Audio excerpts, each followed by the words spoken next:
आता या ठिकाणी उभं राहायला देखील जागा नाहीये.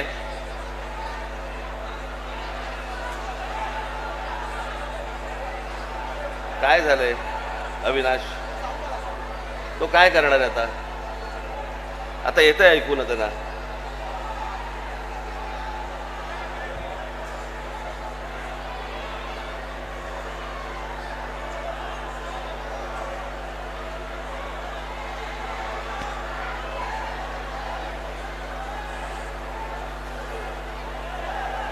मुंबईतनं घरातून निघालो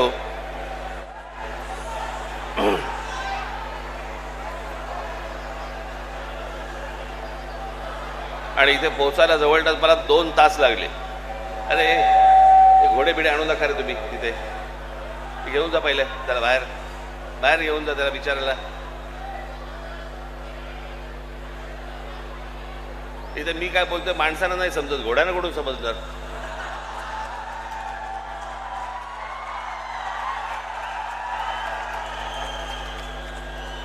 त्या बिचा एक त्याला जागा करून त्या बिचारायला. उगाच कुठेतरी गर्दीमध्ये काहीतरी घेऊन येतात.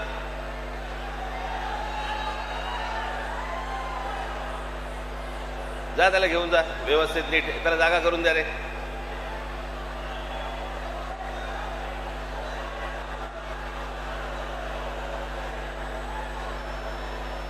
त्याला व्यवस्थित जागा करून द्या सगळ्यांनी जायला.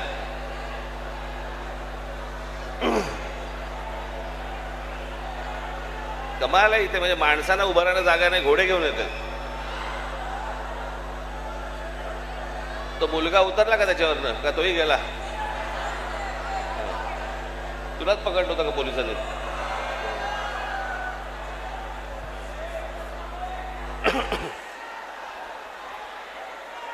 अरे त्याला जागा करून द्या जरा नीट व्यवस्थित.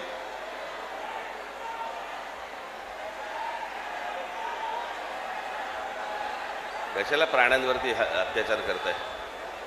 ए तुझा झेंडा हलवणं थांबव, बंद करते, बंद करा आता. मी आता बोलायचंय का तुम्हाला बोलायचंय?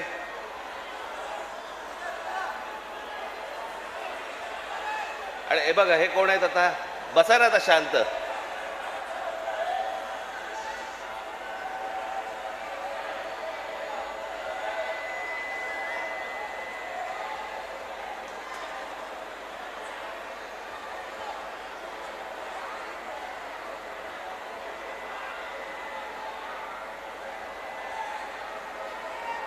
आता जिकडे आहात तिकडे उभे राहा.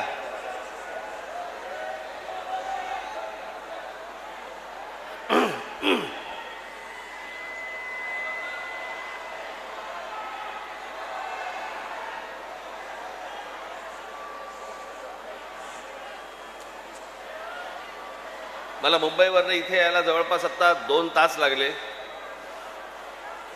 आणि मी दरवेळेला मी आपल्या लोकांना नेहमी सांगत असतो की मध्ये वाटेमध्ये स्वागत ठेवू नका.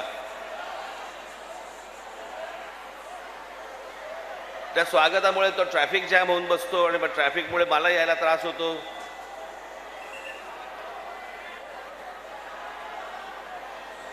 आज इकडे मीरा भाईंदरला मी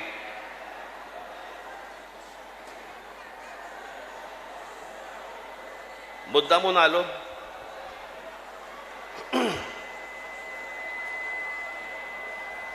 त्या दिवशी तो जो घडलेला प्रसंग होता इथला, काय चाललंय काय रे इथे? काय चाललंय तुमचं?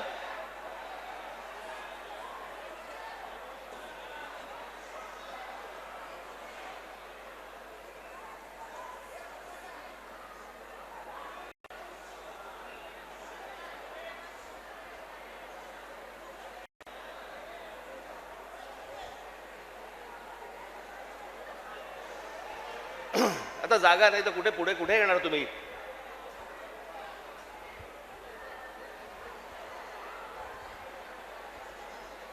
त्या दिवशी इथे जो काही प्रसंग घडला, त्या काय कोणते मिठाईवाल्याचा काहीतरी झाला तो भाग. आता कानावरती जर मराठी समजत नसेल तर कानाखाली बसणारच मराठी.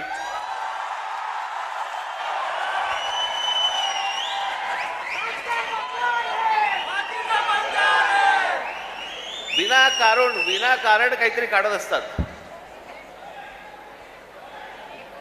साधा छोटा प्रसंग होता तो.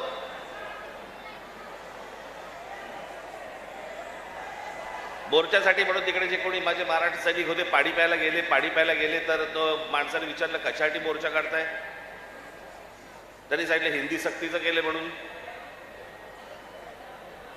म्हणे इथे तर म्हणे सगळे हिंदीतच बोलतात म्हणे. हे सगळं हिंदीमध्ये चालू होतं. त्याच्यामध्ये त्या माणसाच्या अरेरावीमुळे त्याच्या जी काय कानफडीत बसायची ती बसली.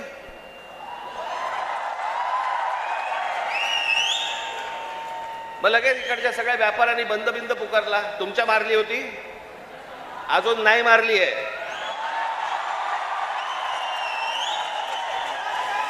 विषय समजून न घेता काय झालंय माहिती नसताना कुठच्या तरी राजकीय पक्षाच्या दबावाखाली येऊन जर तुम्ही हे असले बंद करणार असाल, तुम्हाला काय वाटलं मराठी व्यापारी नाहीयेत?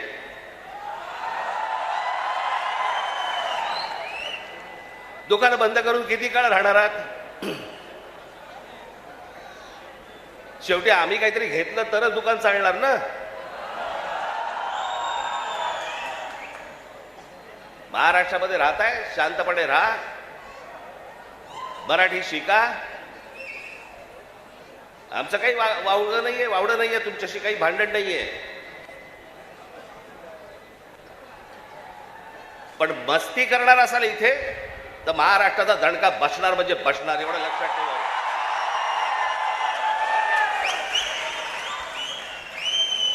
खरं तर काय विषय होता? 1ली ते 5वी राज्य सरकारने म्हणे हिंदी कंपल्सरी, म्हणे हिंदी भाषा शिकलीच पाहिजे. त्याच्यावरनं खरं तर हे सगळं सुरू झालं.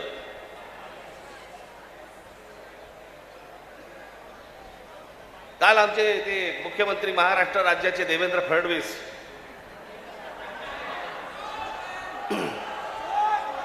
त्यांनी काल सांगितलं म्हणे तिसरी हिंदी भाषा आम्ही सक्तीची करणार म्हणजे करणार.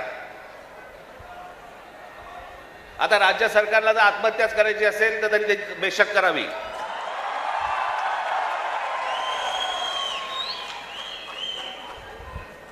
त्या दिवशीच्या मोर्चाच्या फक्त धसक्याने निर्णय मागे घ्यायला लागला होता.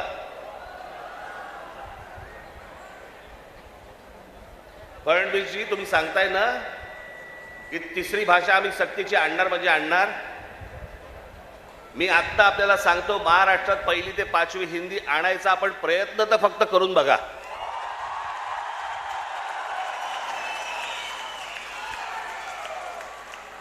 दुकानं नाही, शाळाही बंद करीन.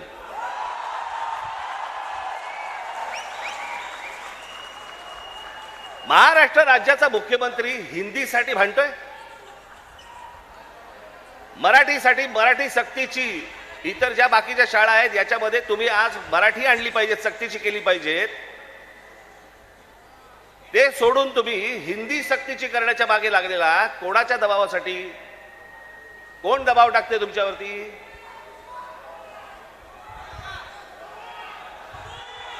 हे केंद्रामधनं हे केंद्राचं पूर्वीपासूनच आहे, काँग्रेस असल्यापासूनच आहे हे सगळं.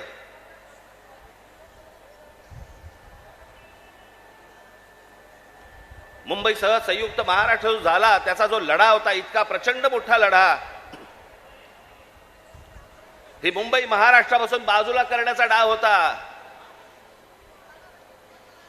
तो कोणाचा होता? काही गुजराती व्यापाऱ्यांचा होता आणि काही गुजराती नेत्यांचा होता. मी एकदा पुस्तक वाचत असताना, आचार्य अस्त्रांचं पुस्तक वाचत असताना मला धक्का बसला की मुंबई महाराष्ट्राला मिळू नये याच्यासाठीचं पहिलं जे बोललं गेलं ते कोणाकडनं बोललं गेलं? वल्लभभाई पटेलांनी सांगितलं की मुंबई महाराष्ट्राला देऊ नका म्हणून. वल्लभभाई पटेलांनी, ज्यांना आजपर्यंत आम्ही लोह पुरुष म्हणून मानत आलो, या देशाचे गृहमंत्री, आम्ही त्याच्याकडे आदराने आजपर्यंत पाहत आलो, तुम्ही महाराष्ट्राला विरोध केलात.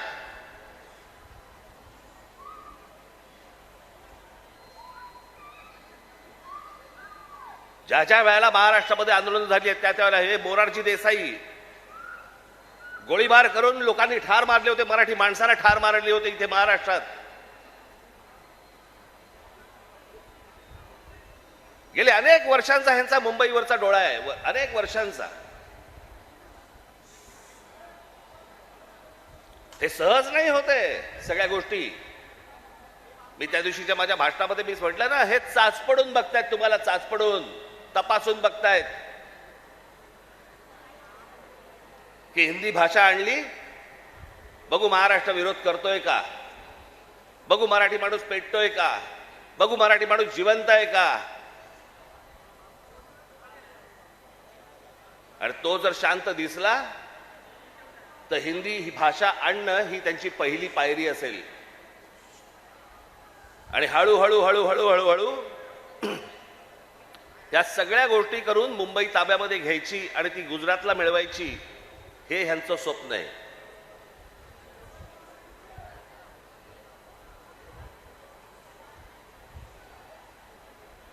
खरं तर बाकीच्यांचा विषय येतो कुठे मला कळतच नाही. विषय भाषेचा आहे. एक जगातलं सत्य मी प्रत्येक वेळेला सांगत आलो, जगातलं सत्य, तुमची भाषा मेली आणि पायाखालची जमीन गेली की तुम्ही कोणीही नसता जगामध्ये, तुम्हाला काही अर्थ नाही. तुम्हाला कोणीही विचारणार नाही. तुमची भाषा टिकवणं महत्वाचं आहे, तुमची जमीन राखणं महत्वाचं आहे. पण हे फक्त मुंबई महाराष्ट्रात खास करून मुंबईत काही गोष्ट झाली की ती देशभर चालू ठेवतात हे हिंदी चॅनलवाले. हे कसले हिंदी चॅनलवाले?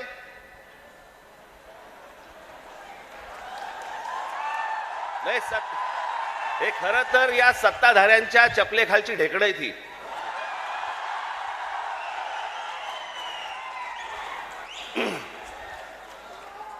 आता बघा, थोड्या वेळात बघा सुरू करतील, राज ठाकरेने उगला जहर.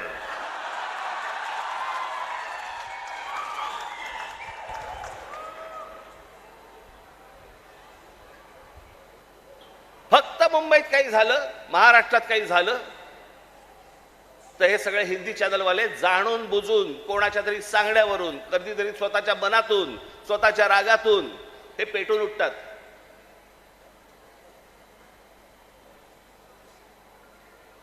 माझ्या बिहार मधले जे काही लोक आहेत, माझं त्यांनाही विचारणं आहे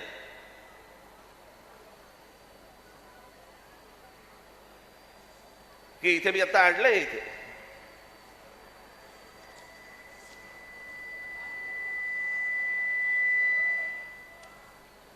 28 सप्टेंबर 2018, ऐका नीट मी काय बोलतोय.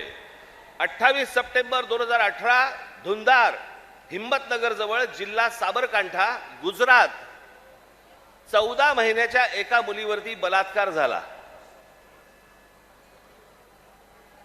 ती मारहाण, त्याच्यानंतर बिहारी लोकांना गुजरातमध्ये मारहाण केली आणि जवळपास मारहाण करून 20,000 लोकांना गुजरातमधनं बिहाऱ्यांना हाकलून दिले, बाहेर काढले.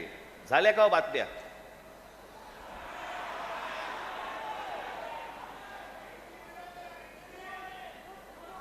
कुठेही बातम्या तुम्हाला दिसणार नाहीत. हा माणूस त्याच्यानंतर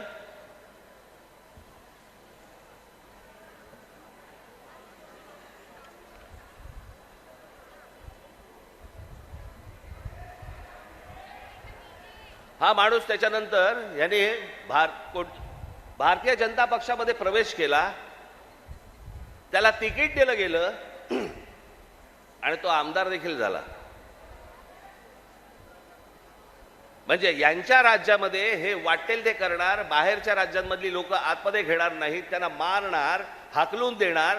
10-20 आत्ता परत झालं, आत्ता परत गुजरातमध्ये झालं आणि बिहारी लोकांना गुजरातच्या बाहेर काढलं. झाल्या बातम्या? नाही झाल्या. इथे एका मिठाईवाल्याच्या कानफडीत बसल्यावरती देशाची बातमी भरते, देशाची.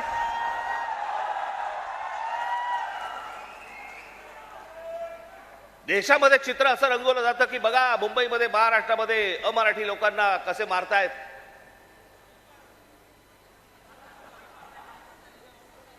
हे काय प्रकारचं राजकारण सुरू आहे देशामध्ये आपण लक्षात घ्या.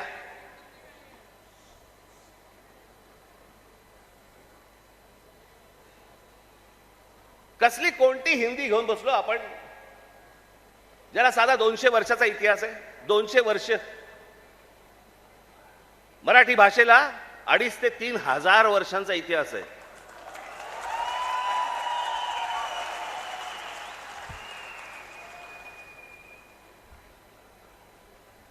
मराठी भाषेला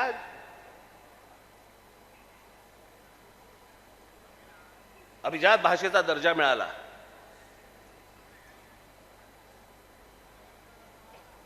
या शिवतीर्थावरती इथे मुंबईला पंतप्रधान नरेंद्र मोदींच्या समोर मी त्यांना सांगितलं होतं माझ्या फक्त 5 गोष्टी आहेत, 5 अटी आहेत गोष्टी. त्यातली एक पहिली, मराठीला अभिजात भाषेचा दर्जा तुम्ही द्या. पंतप्रधान झाल्या झाल्या दर्जा दिलाय. वर्ष झालं, 1 रुपया नाही आलाय. हिंदी भाषेला म्हणजे गंमत बघा, एखाद्या भाषेला जर समजा अभिजात भाषेचा दर्जा द्यायचा असेल तर त्याला कमीत कमी 1400 वर्ष जुनी ती भाषा पाहिजे. बरोबर, ही अट आहे कमीत कमी. म्हणजे हिंदीला अभिजात भाषेचा दर्जा मिळायला अजून 1200 वर्ष आहेत. 1200 वर्ष आहेत. आणि ती भाषा तुम्ही आमच्या लहान मुलांवरती आणि आमच्यावरती लादणार. हिंदी या भाषेमुळे हिंदी चित्रपट सृष्टीतल्या नटनट्यांचं भलं झालं, याच्या पलीकडे कोणाचं भलं झालं जरा सांगा मला.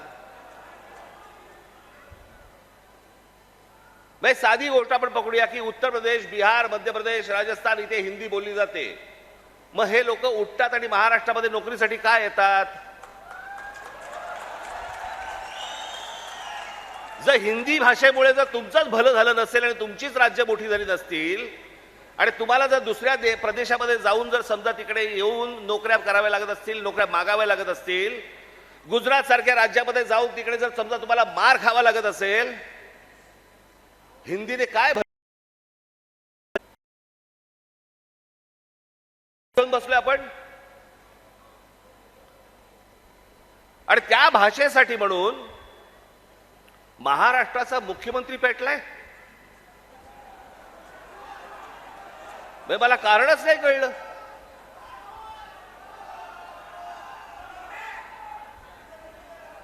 मी तुम्हाला साधी गोष्ट सांगतो, हिंदी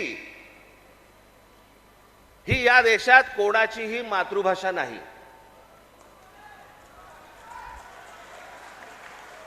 हे पहिल्यांदा सर्वांनी लक्षात घ्या.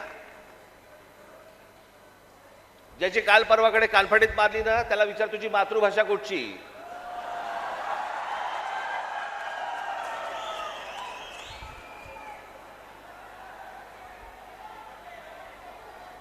हिंदी ही इकडच्या तिकडच्या सगळ्या कडबोळ्यातनं तयार झालेली 100-200 वर्षापूर्वीची भाषा. बाकीच्या सगळ्या केवढ्या जुन्या भाषा आहेत. उत्तर प्रदेश, बिहारला आता समजलं पाहिजे, राजस्थानला आता समजलं पाहिजे. मी आता एक आणलं इथे उदाहरणार्थ बघा. हिंदी या भाषेमुळे हिंदीने किती भाषा मारल्या तर जवळपास 250च्या आसपास भाषा मारून टाकल्या. त्याच्यामध्ये कांगरी, गडवाली, कुमाऊनी, अवधी, हरियाणवी, ब्रज, भोजपुरी, मगधी, बाघेली, छत्तीसगडी, बुंदेली, माळवी, भिल्ली, नागरी, बागरी, मारवाडी अशा अनेक भाषा आहेत.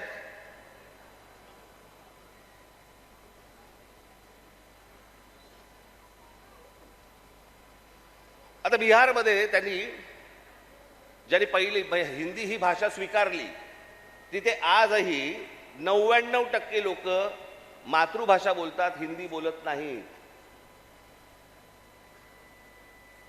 म्हणजे अशा तर मी तुम्हाला सांगतो,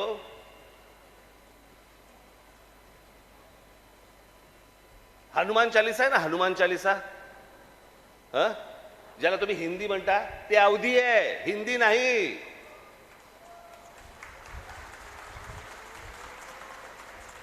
पहिल्यांदा भाषा आपण नीट समजून घेतली पाहिजे.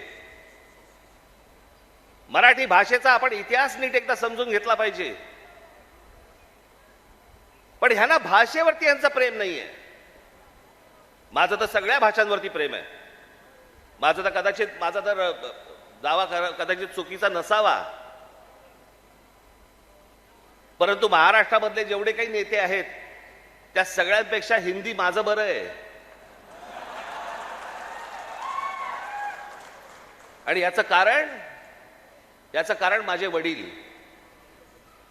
माझ्या वडिलांना व्याकरणासकट उत्तम मराठी तर येतच होतं, उत्तम इंग्रजी येत होतं, उत्तम हिंदी येत होतं, आणि माझ्या वडिलांना व्याकरणासकट उत्तम उर्दू येत होतं. भाषा कोणतीही वाईट नसते, कधीच वाईट नसते. जगातली कुठचीही भाषा वाईट नसते. हिंदी ही काही वाईट भाषा नव्हे. आमच्यावर लादणार असाल, नाही बोलणार जा.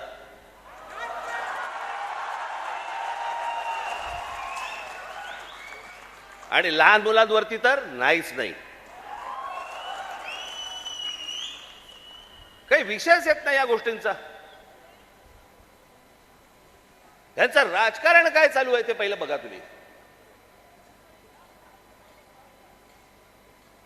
हे या सगळ्या गोष्टी मी तुम्हाला आत्ताच सांगतोय. मी माझ्या पत्रामध्ये पण दिलं होतं, आम्ही हिंदू आहोत, हिंदी नव्हे.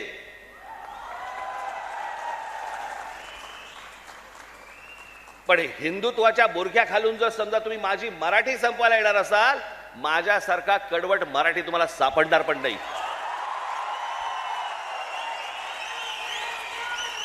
हिम्मत असेल तर हात लावून दाखवा तुम्ही. आणि हे सगळं षडयंत्र तुम्ही नीट समजून घेतलं पाहिजे. षडयंत्र. मुंबईला जर हात लावायचा असेल तर या ठिकाणच्या सगळ्या मीरा भाईंदर पासून तिथे पालघर पर्यंतच्या सगळ्या जेवढ्या मतदारसंघ आहेत, हे मतदारसंघ ह्यांना अमराठी लोकांचे करायचे.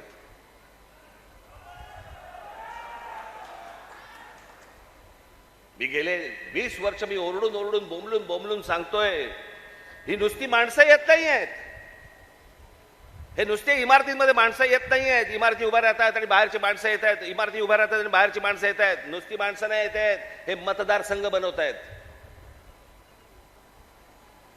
हे मतदारसंघ बनवून तुम्हाला हटवणार, तुम्हाला लांब लांब फेकून देणार. उद्या हे काय सांगणार, अरे बघा ना, आमचाच खासदार, आमचेच आमदार, आमचेच नगरसेवक, आमचाच महापौर. असं करून हे मुंबईपर्यंत पोहोचणार. आणि हा अख्खाच्या अख्खा पट्टा हा सगळा गुजरातला मिळवण्यासाठीचे सगळे खटाटोप सुरू आहेत. हे आज नाही, हे पूर्वीपासून सुरू आहेत. पूर्वी त्यांनी तर जाहीररित्या सांगितलं होतं, पण आता कसं आहे, आता हे लपून छपून हळूवार पद्धतीने या सगळ्या गोष्टी सुरू आहेत. हे काय षडयंत्र हे आपण नीट ओळखा, हे समजून घ्या. हा सहज आलेला माज नाही. हे जास्त तुमच्या अंगावरती येतात आणि तुम्हाला सांगतात नाही मराठी नाही बोलणार, आम्ही नाही बोलेंगे. हा जो माज आहे ना, हा माज तिथून आलेला आहे. तिथून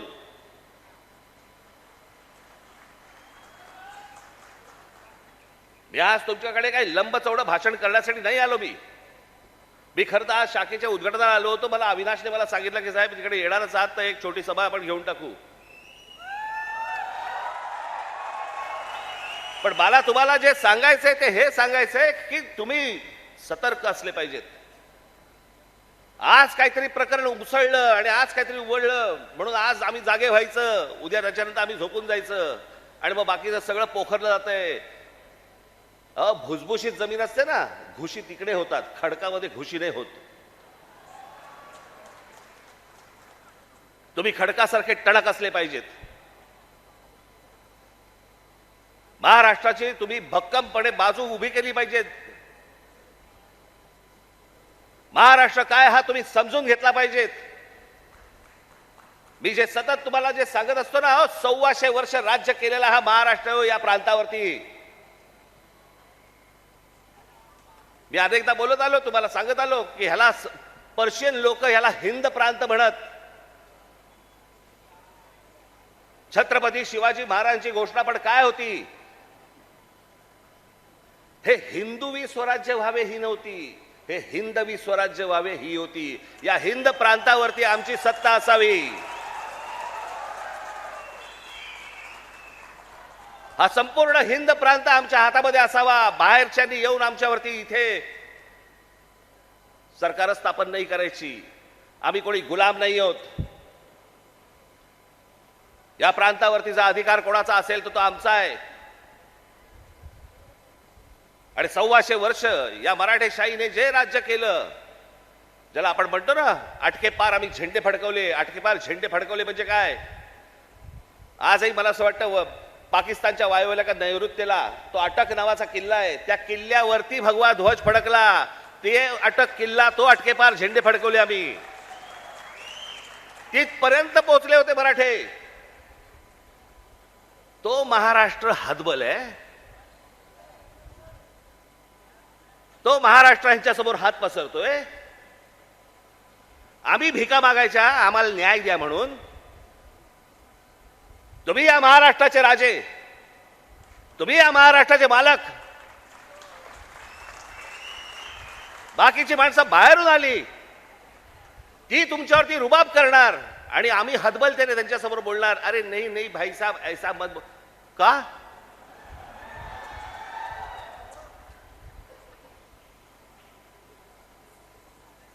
स्वतःहून काही करायची आपल्याला गरज नाहीये. पण जर अशा प्रकारे माज घेऊन जर समजा कोणी अंगावरती आला, ठेचायचा म्हणजे ठेचायचाच.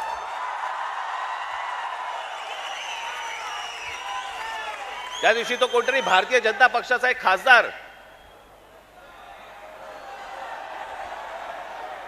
कोणतरी दुबे नावाचा, कसा काय बोलला, मराठी लोगों को हम यहां पे पटक पटक के मारेंगे. झाली का केस त्याच्यावरती? हिंदी चॅनल वाल्यांनी दाखवलं का? पुढे चालवलं का? काही नाही. बघा कसं असतात, कसे असतात ते बघा.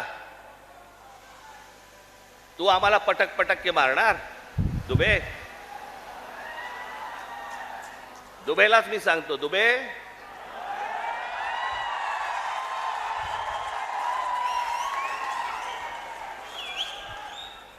तुम मुंबई में आ जाओ.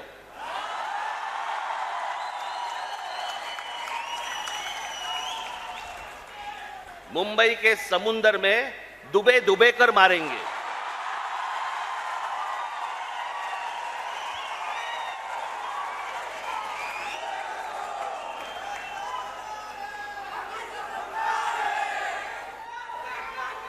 ह्याला हिम्मत होते बघा कशी. तुम्ही जर काही बोललात तर त्याची राष्ट्रीय बातमी होते. तुम्ही जर कुठची मराठी माणसाबद्दल काही गोष्ट बोललात तर ती राष्ट्रीय बातमी. पण हे ज्या वेळेला बोलतात त्यावेळेला त्यांना माहिती असतं सरकार आमच्या मागे आहे.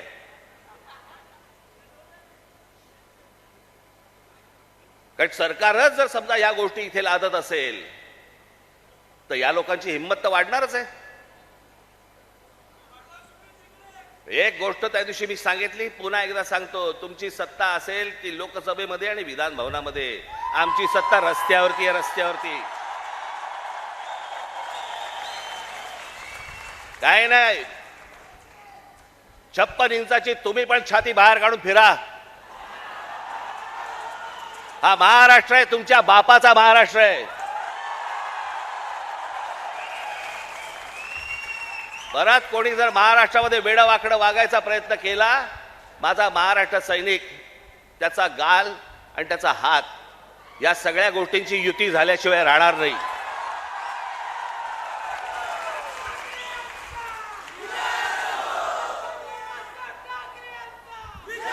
अनेकांना असं, अनेक ते आता सरकारी पत्रकार असतात, काही बेरोजगार पत्रकार असतात. आणि मग ते बेरोजगार पत्रकार कुठच्या युट्यूब चॅनल बिनलवरती जातात आणि म्हणतात की तुम्हाला माहिती आहे की नाही, ही फडणवीसांनी लिहिलेली स्क्रिप्ट आहे. हा कोणता स्क्रिप्ट रायटर आहे मला अजूनपर्यंत कळलेला नाही, जो स्वतःचा अपमान पण त्याच्यामध्ये लिहितो. ज्याला हे सगळं मागे घ्यावं लागलं सगळ्यांकडनं दबाव आल्यानंतर मी हे दोन्ही GR मागे घेत आहे, हे स्क्रिप्ट रायटर लिहू शकतो. पण हे काय चालू आहे? हे तुमच्या मनात काहीतरी विष घालवणं सुरू आहे की हे बघा, हे आतून सगळे एक येतं, बघा हे सगळं असं सगळं सुरू आहे. कशाचा कशाला कशाचाही संबंध नाही आहे. कोणाशी माझी मैत्री असो, दुश्मनी असो, काहीही असो, एक गोष्ट निश्चित सांगतो, महाराष्ट्राच्या बाबतीत, मराठी माणसाच्या बाबतीत आणि मराठी भाषेच्या बाबतीत राज ठाकरे कोणाशी तडजोड करणार नाही. याच्या आधीही केली नाही, आत्ताही केली नाही आणि पुढेही करणार नाही. मला असं वाटतं तुम्ही देखील त्याच पद्धतीने महाराष्ट्रामध्ये राहिलं पाहिजे, जगलं पाहिजे, वावरलं पाहिजे. आणि जे कोणी इथे राहत असतील मराठी लोक, मी त्यांची माझ्या एका मित्राचा दाखला दिला होता, बाकीच्यांनी देखील लवकरात लवकर मराठी शिकण्याचा आपण प्रयत्न करावा. आम्ही तुमच्याशी मराठीत बोलू. माझी तुम्हाला सर्वांना तुम्हाला सांगणं आहे, ज्या ज्या ठिकाणी जाल, दुकानात गेलात, बसमध्ये गेलात, ट्रेनमध्ये गेलात, टॅक्सीत बसलात, कुठेही गेलात, जास्तीत जास्त प्रमाणात म्हणण्यापेक्षा कायमस्वरूपी तुम्ही समोरच्याशी मराठीमध्येच बोला, त्याला मराठीत बोलायला भाग पाडा. अहो, आता माझ्याकडे कर्नाटकातला व्हिडिओ आलाय. कर्नाटकामधले तो माणूस तिकडे त्या रिक्षावाल्यांना हाकलून देतोय. बातम्या नाही होणार, कारण त्यांचे सत्ताधारी, त्यांची सरकारं त्यांच्या जनतेच्या, त्यांच्या लोकांच्या खंबीरपणे पाठीशी उभे असतात. वरती कोणी येऊ अगर न येऊ, हे महाराष्ट्रच फक्त भोगत आला आणि महाराष्ट्रच फक्त भोगतोय. त्यांना काय वागायचे त्यांचं त्यांनी वागावं. पण मला तुम्हाला फक्त एवढंच सांगायचंय की तुम्ही खंबीर राहा, तुम्ही कडवट राहा. जर तुम्ही घट्ट असाल, तुम्ही जे खडकासारखे टणक असाल, कोणी आतमध्ये शिरायचा प्रयत्न करणार नाही. आजूबाजूला कोण येतंय, कोण राहतंय, कोण काय करतंय, याच्यावरती सतर्कतेने तुमचं लक्ष असलं पाहिजे. एवढीच फक्त आज विनंती करण्यासाठी म्हणून मी आज आपल्यासमोर इथे आलो. आपण सगळेजण इतक्या मोठ्या संख्येने आलात, आपल्याला सर्वांना धन्यवाद देतो. आणि फक्त एवढंच जाताना सांगेन, सतर्क राहा, सतर्क राहा, सतर्क राहा. धन्यवाद. जय हिंद, जय महाराष्ट्र. एबीपी माझा, उघडा डोळे बघा नीट.